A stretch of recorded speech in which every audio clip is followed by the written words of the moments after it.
Angular 14 now has typed reactive forms. So let's go ahead and build one. Just to make it easy to follow along, we'll bring up the written tutorial in the Developer Center. So let's type in typed Angular form, like that, and we'll go ahead and select it. And then we're going to go down to the bottom here and just bring up the Stackblitz Demo first. And we'll go ahead and walk through this.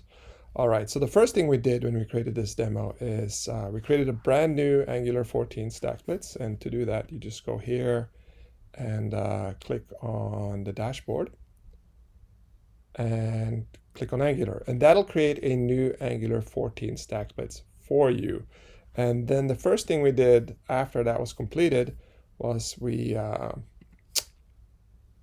went in and to styles, we added the indigo pink theme. And we have referenced this in the written tutorial, so you can just go ahead and copy this snippet in from there. And also to index.html, we did add Angular material icons because we're using some icons in the form that we'll be creating.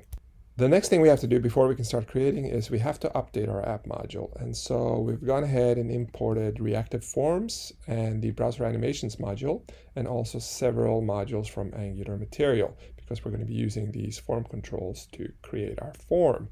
And once we've imported them, we have to add them all to the imports section of ng module. So that's being done here.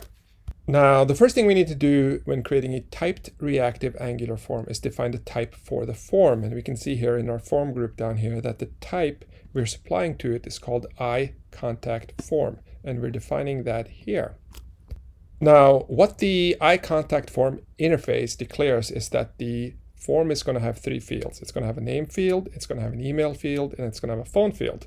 See the question mark on the phone field? That means that it's optional. And so if we don't include that form control, we're not going to get any linting errors. But if we leave out, for example, email, let's go down here and just take out email like that, we get a linting error saying that we did leave email off and it needs to be included. On the other hand, if we take out phone like that, we don't get any linting errors. Another thing to note is that we've set non-nullable to true for both the name and the email fields of our form. And what that means is that if we reset the form, the values for name and email are going to be set to this empty string, which is the initial value that we provide in the constructor. Down here, we see that non-nullable is false for the phone field. And so since it's set to false, the phone field will be given a reset value of null. And that is why we have included null as one of the possible values for this field down in the constructor. All right, let's take a look at the Angular material template that we're going to be using to implement the form. So we have three form fields, one for name, one for email here, and one for phone. And the implementation for each material form field is the same. So we'll just go ahead and review the name implementation. So the form control for name is bound to this material input here. We have also included a button that can be used to clear the field if something has been entered into the field.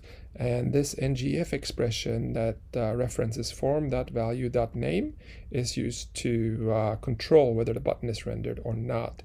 And if something has been entered into the input field, we go ahead and clear it via this expression right here, which is form.controls.name.setValue.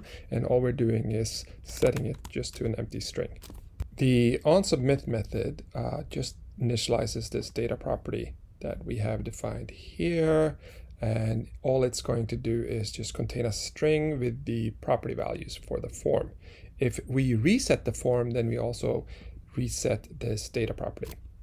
We also wanted to demo that we can remove form controls from the form dynamically. And so we've included a remove phone and email method down here, and it's going to remove both the phone and the email form controls. And we'll see that if we do this and we submit the form, then these values are no longer included. All right, let's go ahead and try out a form submission. So we'll try first name, Calvin, email c@gmail.com, and we'll just leave the phone number as is. And when we hit submit, we see that our data string is rendered down here. And if we hit reset and hit submit again, we see that name has been assigned the empty string, And email is also an empty string, and phone has been assigned the value null, and that is because we allowed phone to be nullable. Now, if we enter values, so Calvin c@gmail.com, and some phone number, and we hit submit, we get the values. But if we remove the phone and email fields and hit submit again, we see that phone and email are now undefined, and that's because those controls are no longer included in the form.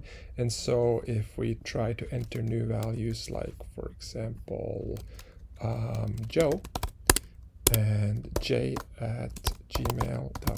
leave the phone the same, hit submit, we see that phone and email are still undefined. So that's Angular's new typed reactive forms in a nutshell. We hope you enjoyed this tutorial. Please like and subscribe, and if you have any questions for us, just leave them in the comments and we will get back to you. Have a wonderful day.